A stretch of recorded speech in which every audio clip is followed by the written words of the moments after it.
Good afternoon. My name is Mike Thompson. I'm the news director at WOSU Public Media. I'm also a CMC board member and chairman of the program committee. It's my pleasure to welcome you to today's forum. Jane and I were just remarking that it seems like we're at a family reunion or a high school reunion. There's been so many hugs here this afternoon, so it's great to see. In case you haven't done so, we ask you to please silence your cell phone, but we do encourage you to tweet. Our hashtag is #CMC Forum, and you can follow CMC at CBUS Metro Club. And this is also noted on your program forums at your forum program at your seats. And while you're finishing your lunch and adjusting your seats for a better view, let me take just a minute to plug some future forums. Next Wednesday, April 2nd, we have a CMC International doubleheader. CMC and the Columbus Council on World Affairs will present former Mexican President Ernesto Zedillo. This is sponsored by Kegler Hill Brown and Ritter, American Electric Power, and the Ohio State University Center for Latin American Studies. So that's next Wednesday at noon. And then a second event that same day in the evening will feature the Commissioner of Hong Kong, Mr. Donald Tong. It's a reception here at the Athletic Club beginning at 5:30, and that's sponsored by Columbus 2020. So again, those are both next Wednesday, and be sure to make your reservations soon. All the information about these programs and upcoming CMC forums are at our website, columbusmetroclub.org, and in the program at your seat. We hope you'll take the program home, leave it at a coffee shop, give it to a friend, to spread the word about all the great forums we have here at CMC. If you are a guest today, I'd like you to consider membership in the Metropolitan Club. In fact, May is Member Month here at the CMC. Any member who recruits a new CMC member will receive a free forum for each new member they recruit. Sounds like a public radio fund drive. Any CMC member who recruits 2 or more people will be entered into a drawing to win a night on Columbus. We make it easy to join. Membership brochures are on your table, and when you join, your first forum, your first lunch, is free. We also want to point to the companies listed on the back of your program. These companies sponsor programs throughout the year, and these sponsorships provide nearly half of CMC's annual budget. So if there's anyone you'd like to see on this list of sponsors, please talk to any of our CMC staff. And please join me in thanking today's sponsors, including Mills James Productions, represented by Cameron James, 8 Communications from New York City, represented by Donna Torrance, and Ricochet Group LLC, represented by Rick Wanatik and Elliot Fishman. So thank you to those sponsors.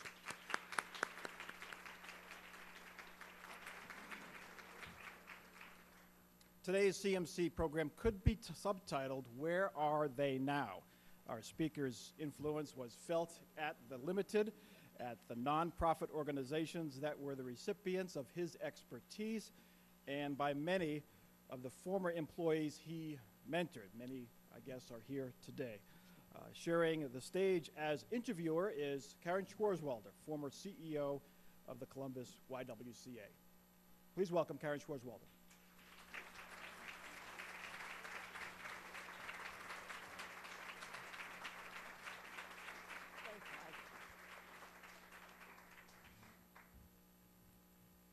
Thank you, Mike. And exactly where am I now?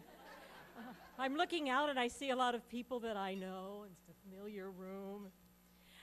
Great. It's just wonderful to be here and to look out at you. And I hope I get to say hello to you personally all that direction after this is over. Okay. Looks like there's some seasoned individuals in this room. I want to remind you of a time, this is over 30 years ago now, probably over 35 years ago now. One morning, we all woke up, we opened our newspaper, our morning newspaper, and found that the world for women had changed overnight. I hope you remember this.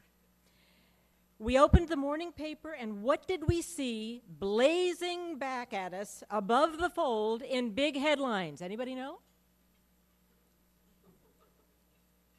I have never forgotten this, and you'll remember it too. It said, Chamber hires first woman vice president. You remember that now?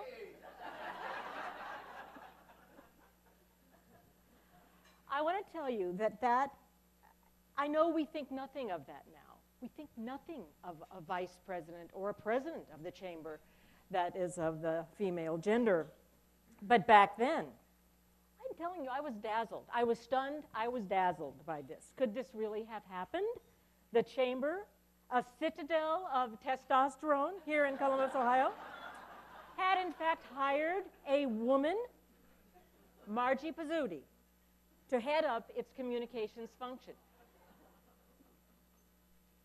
Dorothy Teeter, you will remember that. I know you will remember that, and you also will be reminded of what a surprise that was. I was stunned. And I'll tell you, in that moment, my entire view of women's place and women's options changed forever. That one thing changed my view forever. I always admired Margie Pizzuti, who's sitting right there, for having the level of confidence and presence that she felt that she could apply for that job in this place where only men worked.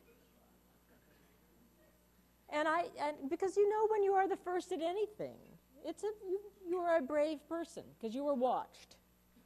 But it was Al Dietzel who hired Margie. And later, he even hired a second woman vice president, Carol Williams, and the place was crawling with women. But he saw their potential. I'm going to ask him some questions about that later. He saw their potential, and he acted bravely in the face of tradition. I'm certain that there were eyebrows raised. This is Al Dietzel. He's a force field for change for many people in Columbus, men and women. But today we're going to talk about what he did for women. And of course, Al will present, and that's the reason we're here, his most recent tribute to women. And you'll all be amazed at that, as I am. Alfred S. Dietzel came to Columbus to head United Way of Franklin County, and in so doing, he made Columbus pay attention to itself in the social services world. It took on a whole new dimension. We first experienced his special brand of leadership there. Al's leadership is about engaging people, engaging everybody in the planning, in the design, in the development, and in the implementation of change. It's always about doing it better. You do it better, and then you do it better, and then you do it better. He did that at United Way by empowering the staff, men and women, the volunteers, men and women, and especially the leaders of the member agencies, and that was new, and men and women in that way. Everybody has a chance when you work for Al. Everybody has a chance to be their very best. Let me say that again. Everybody has the chance to be their very best because he will let you be that. If you put the energy and the time in, you will get to be that. And that's the kind of leader most people want to work for. Well, because he was so good at United Way, other community leaders made him an offer that he couldn't refuse to become president of the Columbus Area Chamber of Commerce. And he was a smash hit there. He connected business to city and city to business. And again, everyone was engaged in planning for the future of Columbus, just like they were at the United Way. Someone said this to me. I'm not smart enough to think of this myself, but someone said this to me.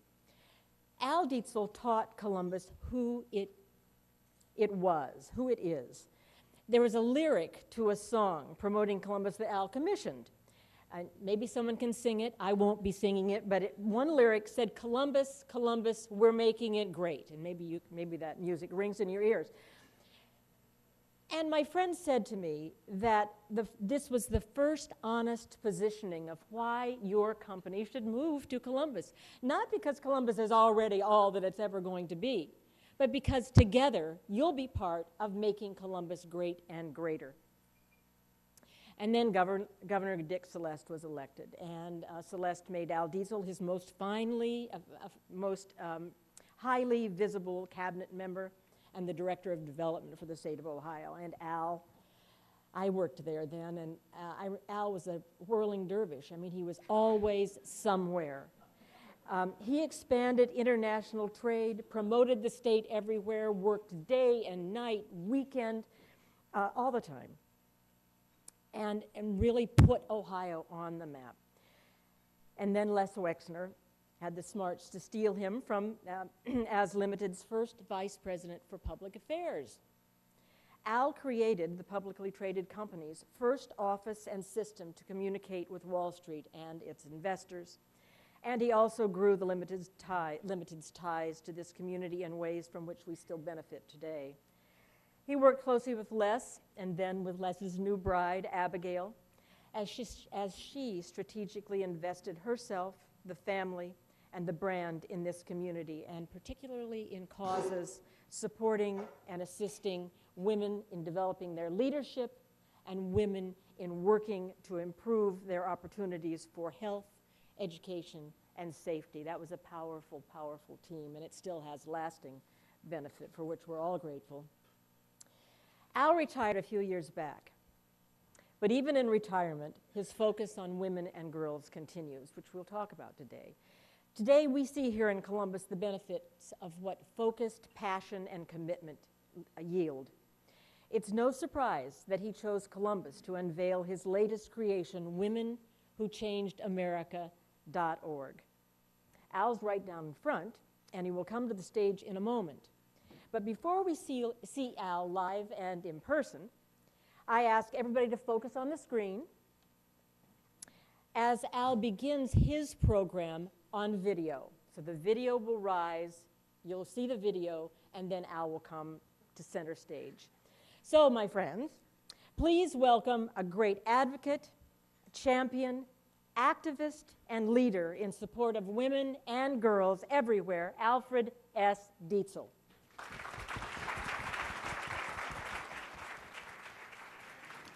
I'm Al Dietzel, and welcome to an unfinished journey. You might wonder why this white guy, 10 years ago, at age 70, would have the audacity to begin a project about women who changed America, and then in 2011, create a website. The answer is in just 3 words: Sharon Lake Dietzel, my partner, wife, lover, best friend, and soulmate. Before Sharon and I were married in 1973, it was clear that she was smarter than most, including me. She graduated in 1965 and entered a world that offered few career choices for women, a nurse or a teacher. To the good fortune of young women, she decided to become a teacher. She taught and nurtured thousands of girls, great for the kids and great joy for Sharon. In 2001, when Sharon was teaching at Greenwich Academy, I said, I'd like to write a book and develop a series of presentations on women who changed America. Appropriately, I refer to them as heroes. Knowing that I had never done anything like this before and knew very little about the subject, Sharon's response inspired me. She said, do it. It's the right thing to do, and besides, you'll have fun. Nearly 10 years later, as the book idea changed into a website, Sharon became ill with ovarian cancer, stage 4. Our lives were filled with doctor's visits, chemo, day and night. She's in the hospital. During our last weeks together, I promised Sharon that I'd get back to work and launch the website. What she didn't know is that it would be a tribute to her. I'm sure Sharon knows now because, as some of you will understand, I talk to her every day. And I can hear her voice saying, Al, don't you this up. She's a little earthy. Explore our website. Just type in the name of a woman hero. We've got hundreds in our file. Or type in a kind of work or cause. We have hundreds for you to see, along with videos of personal stories about the women who changed America. And we'd love to hear some of your stories, your mothers, your grandmothers, your friends' stories. And send pictures. We have 2 goals. First, to celebrate the women that made a difference all across America. And second, to celebrate with you the women who made a difference in your lives.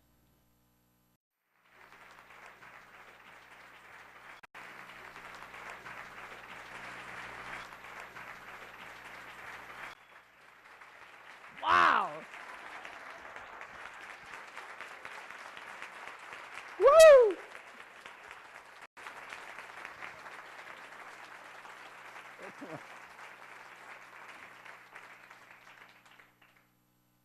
I wondered if anybody would come.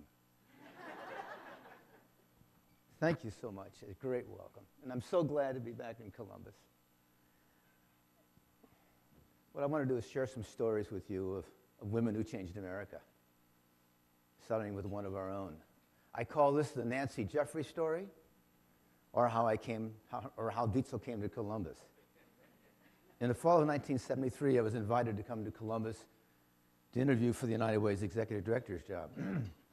Nancy Jeffrey, the chairman of the search committee, incoming president of the United Way, accompanied me to a series of meetings with dozens of business, labor, community leaders, elected officials, and agency directors. After 2 days of interviews, I returned home and said to Sharon that I had concluded that the most informed person was Nancy Jeffrey. Sharon's response, no surprise there. When I was offered and accepted the job, Nancy was very clear about her priority. Those of you who know Nancy, when she gets serious, you'll understand what she just said. Al, the leadership giving standard of $500 has to be dramatically changed. Nancy's first step was to convince Dean Jeffers, the CEO of Nationwide, to increase his annual contribution to the United Way from $500 to $5,000. When Dean agreed, this demonstrates Nancy's not very shy, she then asked him to host a dinner at the boardroom of Nationwide, and she then instructed him to invite these people: John Fisher, Chuck Lazarus, John Wolfe, Sherwood Fawcett, Bill Guthrie, Bob Crane, John G. McCoy, the AFL-CIO president, John Hodges, and a young dude named Les Wexner. As a result, leadership giving standards to the United Way of Franklin County increased from $500 to $5,000 and then to $10,000. In 2012, the Franklin County United Way, led by President Janet Jackson, continues to set the standard for individual and business giving. Janet, I'm so proud of you.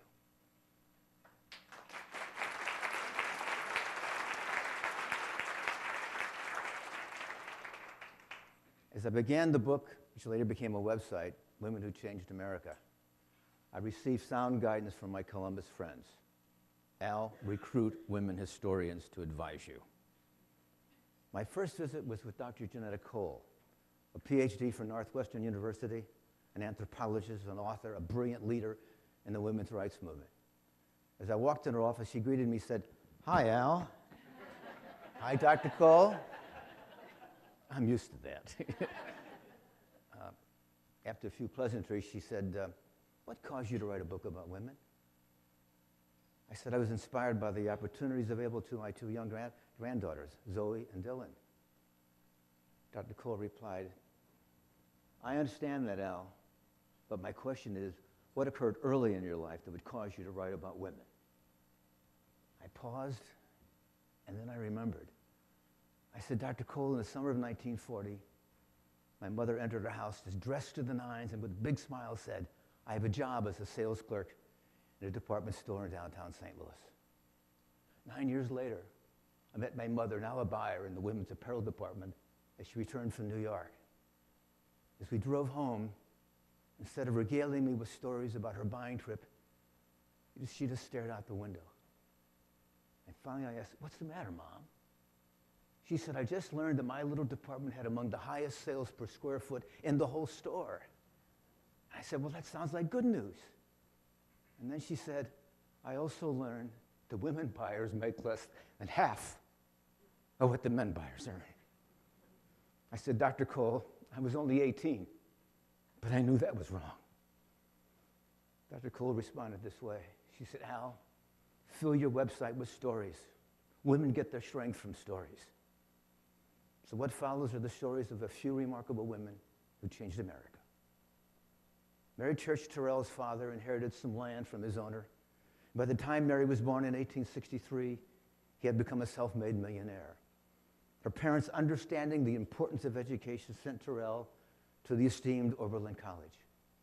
Terrell was one of the first African Americans to earn her bachelor's degree. 2 years later, Terrell earned her master's degree. And then teaching at a black secondary school in Washington, D.C., Terrell established a national scholarship program for young women of color. What a remarkable and rare gift that was. And then in the late 1930s, as I sat in the local whites-only movie house, My buddies and I frequently saw newsreels of black men being lynched by hundreds of white men. Some of you remember. As many of our leaders remained silent, Mary Church Terrell spoke out and lobbied to end this violent act of inhumanity. Terrell's life, bookended by two historic events, began just 2 months after Lincoln's Emancipation Proclamation and ended just 2 months after the Supreme Court decision in Brown versus the Board of Education. Mary Church Terrell saw it all. And near the end of her life, Terrell wrote, "I cannot help wondering sometimes what I might have become, what I might have done if I had lived in a country which had not circumscribed and handicapped me on account of my race." Of course, no one really knows. However, given her intellect, her wisdom, drive, and birth date of 1963 instead of 1863, she would have been on the short list for Secretary of State and maybe even the presidency. She was one remarkable woman. After her husband died, Carrie Chapman Catt worked as a newspaper reporter. She then joined the women's suffrage movement and possessed the ability to inspire and motivate women. A great orator, her stump speech captured the essence of women's plight in America. She said, and I quote, "The world taught women nothing skillful, then said their work was valueless. The world permitted her no opinions, then said she did not know how to think. The world forbade her to speak in public, and then said women had no orators. The world denied her every education, and then said the female sex had no genius. The world robbed her of every vestige of responsibility, and then called her weak." Catt was more than an orator. In 1915, with the suffrage movement sharply divided and floundering, the American Women's Suffrage Association brought back their former CEO, Carrie Chapman Catt. Her assignment, reunite the women's movement, develop a winning strategy, and secure suffrage for American women. As World War I loomed on, Catt threw the National Women's Suffrage Association's full support behind President Wilson's efforts to enter the war, even volunteering her members to serve in government.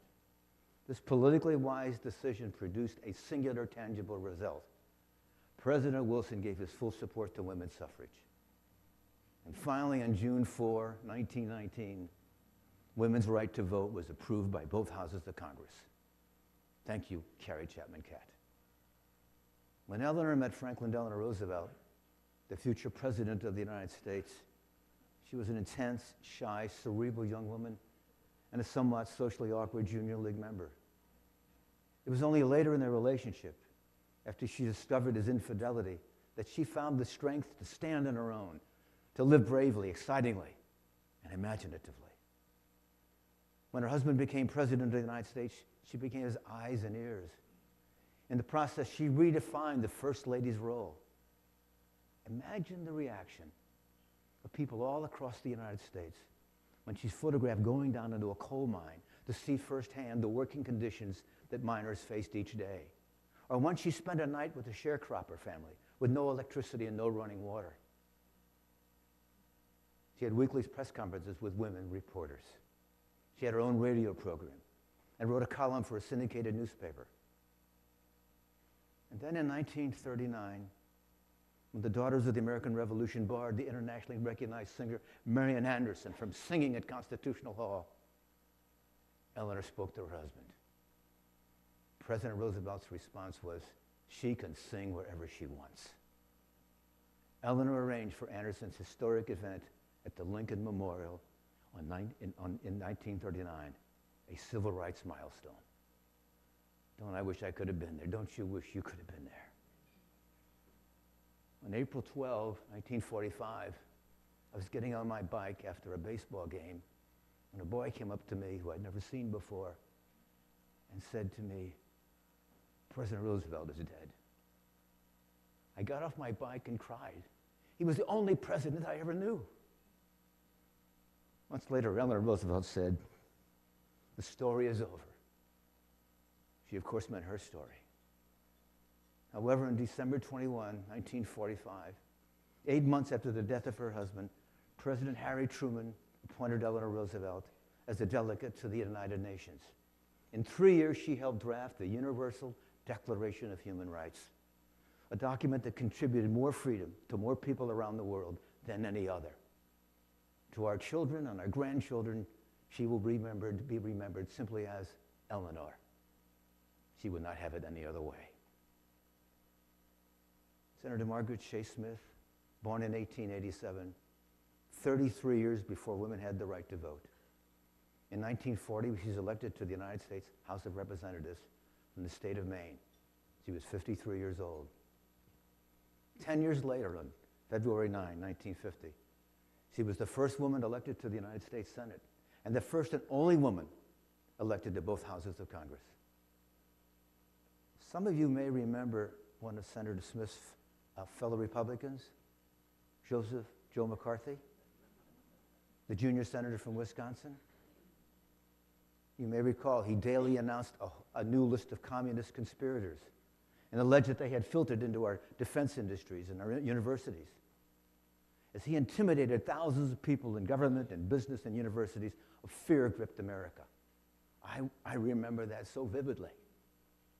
Countless reputations were ruined, careers destroyed, jobs lost, lives broken, and a new term emerged, McCarthyism. And on June 1, 1950, Senator Margaret Chase Smith went to the floor of the United States Senate and said, "I speak as a Republican. I speak as a woman.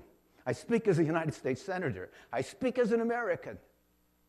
Mr. President, I think it's high time for the United States Senate and its members to do some soul searching and stop ignoring some of the basic American principles. The right to hold unpopular beliefs, the right to protest, the right to independent thought." And finally, on December 2nd, 1954, the Senate voted to censure McCarthy, thanks to the courage of Margaret Chase Smith. As we remember, many Americans, largely men, believed that sports were better left to the boys. In 1964, discrimination based on race, color, or national origin ended. Great news. However, one word that represented half of the U.S. population, women, was not included. In 1972, Patsy Mink, the first female minority elected to Congress, successfully led the effort to pass the Equal Opportunity Act, Education Act. Later renamed the Patsy Mink Equal Education Act. We know it as Title IX. No person in the United States shall, on the basis of sex, be excluded from participation in, be denied the benefits of, or be subjected to discrimination under any education program or activity receiving federal financial assistance. When Title IX provided equity in athletics, Mink's real intention was to create academic equality for women as they pursued college and graduate school and professional careers. That finally got done because of that act. Mink said, what you endure is who you are. And if you just accept and do nothing, life goes on. But if you see life as a challenge, life does not have to be that way. Our mothers, our wives, our daughters, our granddaughters, every person in this room shares this sentiment. Thank you, Senator Patsy Mink.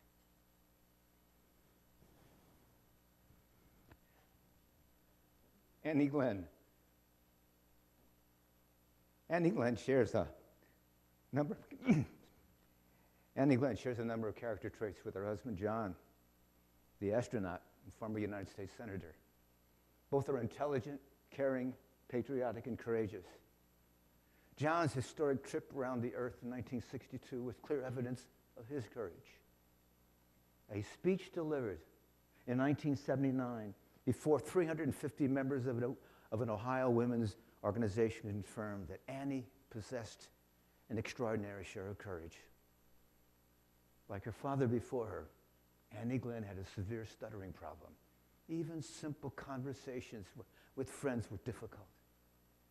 But Annie Glenn never gave up and enrolled in an intensive, somewhat experimental treatment program in Roanoke, Virginia. Her goal? To support her husband's candidacy for the United States Senate. Annie's handicap was well known, particularly to the audience of several hundred political women from Ohio that sat before her. Penny began with tears in her eyes, but she persevered, speaking for 30 minutes, and closed by thanking those in the audience for sharing this important moment in her life. By then, her eyes were dry, completely dry. The same could not be said for the audience. Sandra Day O'Connor, born in 1930, raised on the Lazy Bee Ranch in southeastern Arizona, finished high school at age 16, graduated from Stanford University in 1950, and then 2 years later, third in her class, editor of the Stanford Law Review. O'Connor received her law degree. She was 22 years old. O'Connor later recalled, I interviewed with law firms in Los Angeles and San Francisco, but none had ever hired a woman, and they weren't prepared to do so then. However, they did offer her a job as a secretary. She declined, and she chose a career in public service. In 1969, she was appointed to a vacancy in the Arizona Senate. In 1981, President Ronald Reagan made his groundbreaking decision and appointed O'Connor to the U.S. Supreme Court. After a confirmation hearing in which O'Connor refused to reveal her position on Roe versus Wade, she later provided the vote to sustain the court's Roe versus the Wade decision. Reflecting on the appointment, O'Connor said, "It's thrilling to be the first woman to ever serve on the court, but it's dreadful if you're last. If I did not do this job well, that's what would happen. Not to worry, 3 women have been appointed: Ruth Bader Ginsburg, Elena Kagan, and Sonia Sotomayor." Sonia Sotomayor, a daughter of Puerto Rican immigrants raised in New York's Bronx projects, decided not to identify herself as a New Yorker or a Puerto Rican. I'm a New Yorican. When 9-year-old Sonia's father died, her mother, Selena, a trained registered nurse, was forced to work 2 jobs. Years later, Sotomayor would recall her mother's almost fanatical emphasis on higher education and the absolute necessity to be fluent in English. Her mother got a little help from Perry Mason television series when 10-year-old Sonia announced one day, "I'm going to college and I'm going to become an attorney." Sound like a 10-year-old girl? Yes. Sonia graduated valedictorian from Cardinal Spellman High School in 1972. She graduated from Princeton University with honors. In her last year at Yale Law School, during an interview with a prestigious Washington, D.C. law firm, one of the partners suggested that you were accepted at Yale because of affirmative action, not your qualifications. She declined the offer to be further interviewed and was affirmed by the Yale faculty. After receiving her law degree with honors and admitted to the New York bar, Sotomayor worked for the New York City's legendary district attorney, Robert Morgenthau. She was a prosecutor. And then in 2009, nominated by President Barack Obama, confirmed by the United States Senate, Sotomayor became the 4th woman and the first Latino to serve on the United States Supreme Court. Sonia said, "I stand on the shoulders of countless people, yet there is one extraordinary person who is my life aspiration, and that person is my mother, Selena Sotomayor." These are just a few of the many stories you'll find on our website. Today, we officially open our website, and I really invite you to share the stories of the remarkable women who changed your life. The most important part of our website is not the stories that we're going to tell, it's the stories that you should tell about your mother. Think about your lives. Who was your hero? I guess it was your mother or your sister or your grandmother or your friend.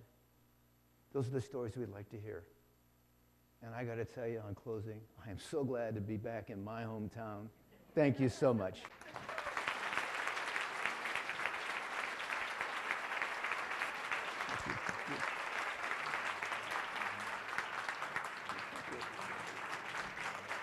Oh, you're too much.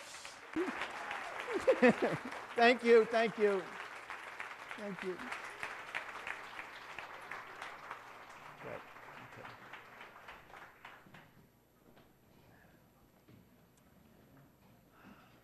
That was great, Al. So what do you think? Did a great job.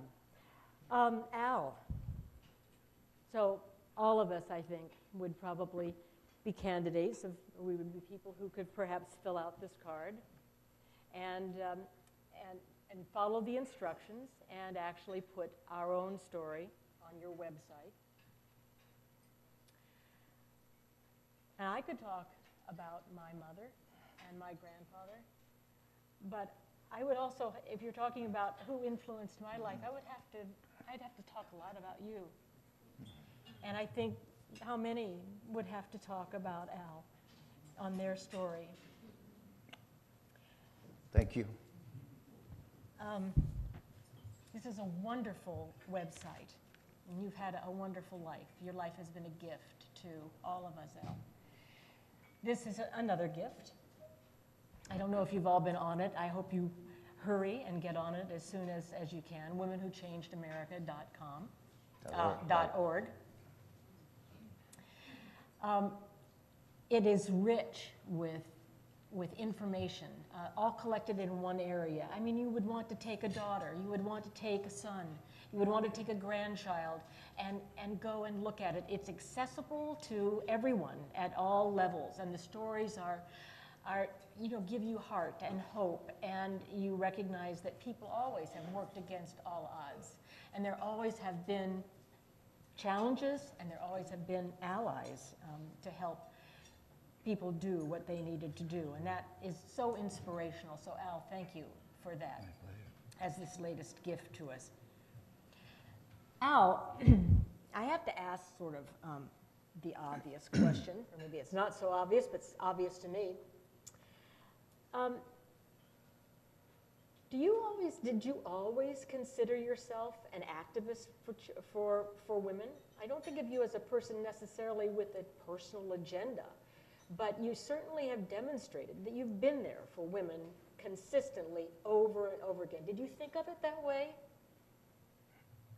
I didn't think of it that I was a champion for women. I just, my whole life, I told you the story about my mother, but I saw it over and over again with women friends that were in school with me who were so much brighter than I was and were denied opportunities, and it bothered me during that time, and it continues through my whole life. And as a result of that, somehow we got this crazy idea about doing a book and doing a website. I've had so many inspirations. I mean, so many of you who inspired me sit in this room today. And what I think as you think about your life and about your past, there's a woman in your life who made a difference with you, and with you and you. And that's how it all got started. You know, it's no coincidence. Your story about your mother is remarkable. And of course, you were an impressionable young man at that point, and that made a real impact on you. But the thing that's different about you, Al, is that many people, young people who are impressionable, might have looked at that experience and thought, well, this is the norm. This is the way it is. You, on the other hand, looked at that and thought, well, this is wrong, and this shouldn't be like that. And that seemed to have, would you say it was instinctive almost? It seemed to have guided you going forward with the rest of your life. It's interesting that when I was in high school, before most of you were born, in the late 40s, and I was in school about 1 week. I had moved from St. Louis, and I went to a really great community outside of Milwaukee, which had a great school system. So I quickly found out I was one of the less informed kids in that school because of the education I had not received. But what really knocked me out was that as I observed what was going on, it was clear to me that, and I don't mean to offend any of the men in the room, but the smartest people in my class, with a couple of exceptions, were women. And as we approached the graduation day, and I asked them, where are you going to go to school and what are you going to do? I never heard the word doctor. I never heard the word lawyer. I never heard the word professor. I never heard the word engineer or scientist.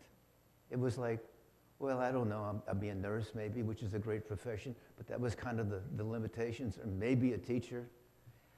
And that just seemed wrong to me. And it just never felt right. And of course, reinforced by my mother, the story I told about my mother. And I think that why that happened to me, I don't know. And why it affected me that way, I don't know. But it changed my life. It changed my view on the world. I think it may have also affected your selection of a life partner, a wife. What do you think about that? Well, when I met Sharon for the first time, those of you who know Sharon will agree with me. She was a whole lot smarter than I was, and what was so sad about her is that she should have been a PhD. She should have gotten a medical degree. She should have been an attorney. All kinds of things she could have been, and she grew up in a poor community and in a time when the parents couldn't afford great schools, and so she got to go to a school, but it was not a great school. And the limitations were put on from the day she entered that school. Nurse, teacher, or whatever. And that immensely influenced me even more. Because those of you who know her, how smart she was and how energized she was. And she could have done so much more. But the good news about this sad story is the fact how she impacted so many women. Her students, who I meet once in a while, I hear from one, I get these great stories about Sharon did this or Sharon did that. She changed lives. So there's the bad news, but there's also the good news about that story. We want to have some questions from the audience very soon. I know Mike will be coming up to the microphone, but let me give you one final question before we have questions from the audience. Al, as you reflect on your life, you've had 80 years of really important contributions, and it's been an important and meaningful life. It's not without challenges, of course, but you've made the most of them, and you've really done what anyone would describe as done wonderful things with your life. What would you say is the thing that you're most proud of? I was proud that I got lucky enough to marry Sharon Dietzel. Smart choice. Yeah, it was.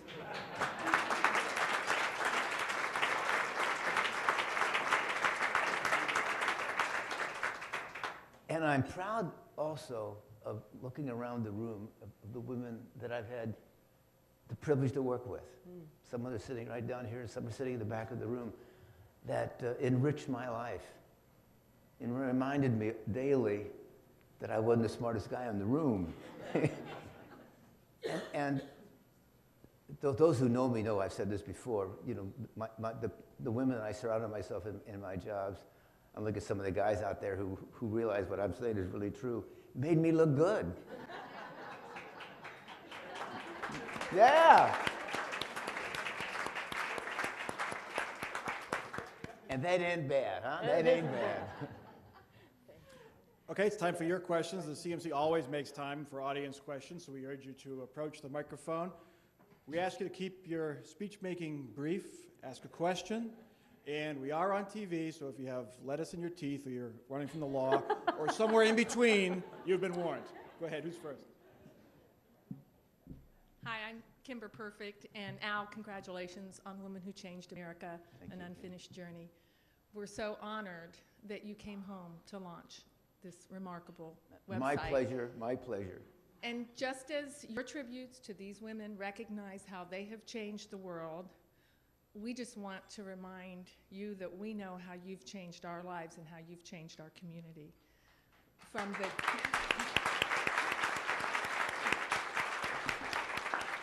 the United Way to the Columbus Chamber, Economic Development, the State of Ohio, Ohio Reads, Columbus Reads, Coalition Against Family Violence, YWCA, Women of Achievement, kidsohio.org, and certainly not to forget the Community Shelter Board and Sharon's impact at Columbus School for Girls and all of her impact she had on educating girls in our community. And so, as you noted, you have a lot of women in this room who you have impacted significantly. And just as we help lift you up, you help lift us up every day. And we are still growing and learning from you. And we are still working to get better every day because of what we learned from you. But our question for you, Al Dietzel, and we do have one, is which one of us is your favorite?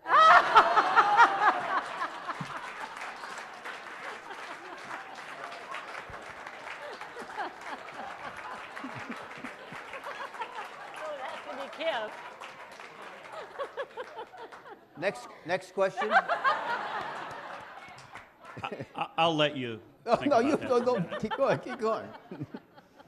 Well, to carry on with Kimber's laudatory theme, Greg Brown, Graham Family Schools, but this is a thank you to you on behalf of hundreds and hundreds of little school children who, about 15 years ago, when Karen was on the board, you decided that the creation of Columbus Reads was something so vital to do. And I remember that every Tuesday and Thursday you sent 400 limited employees on yellow school buses into some of the most vulnerable classrooms in Columbus and changed the lives of those first graders.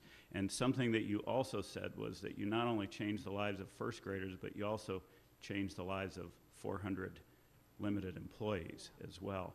And I wonder how many of them today are going to be candidates for your website because of what you did then. We hope a lot.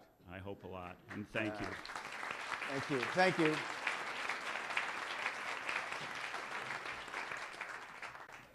Well, it's an honor to be here with this audience and see all the ages and the genders represented.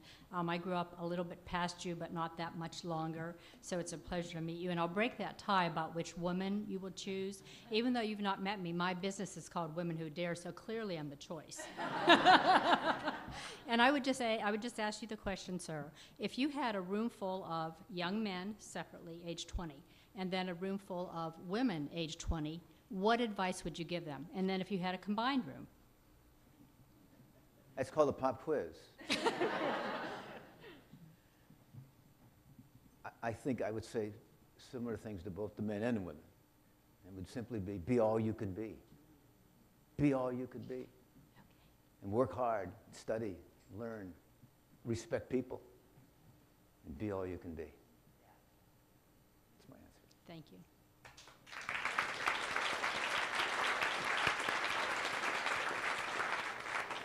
If there are no more questions, I'll turn it back to Karen for a quick closing comment.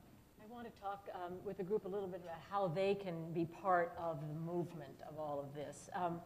First of all, please do take this card. It tells you how to record your story on this vibrant website, and womenwhochangedamerika.org. You might not want to do it yourself, but you probably have a young person in your life or a person in your life who you think would do a good job of this.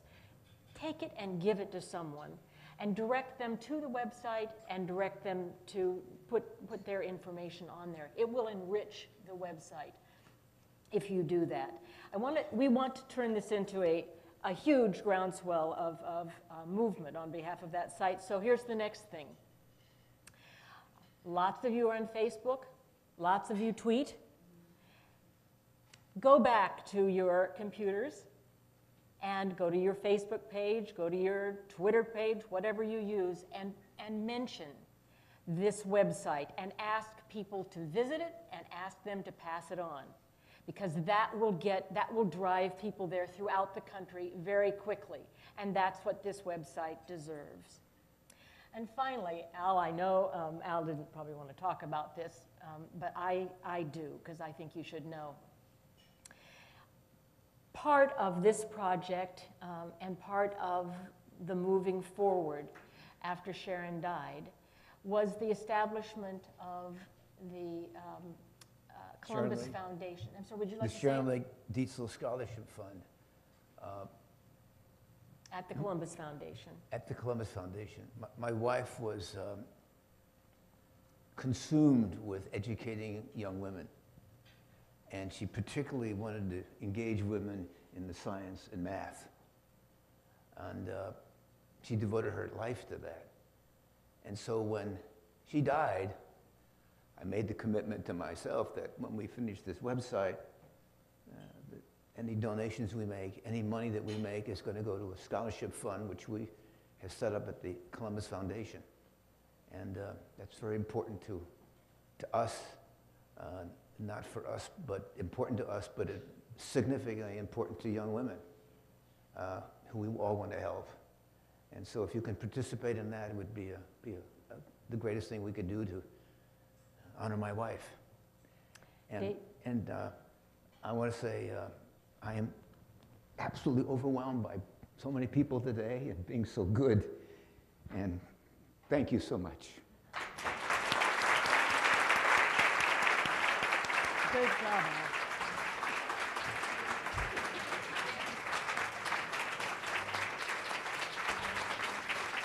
Thank you.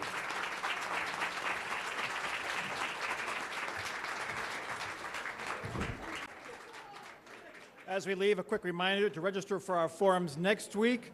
Former President of Mexico, Ernesto Zedillo at noon, Hong Kong Commissioner David Tong in the evening. And I want to invite you to continue the conversation. Al and Karen will be out there eating cookies and drinking coffee. And also thank our sponsors, Mills James Productions, Age Communications, and the Ricochet Group for supporting today's program. Have a good afternoon.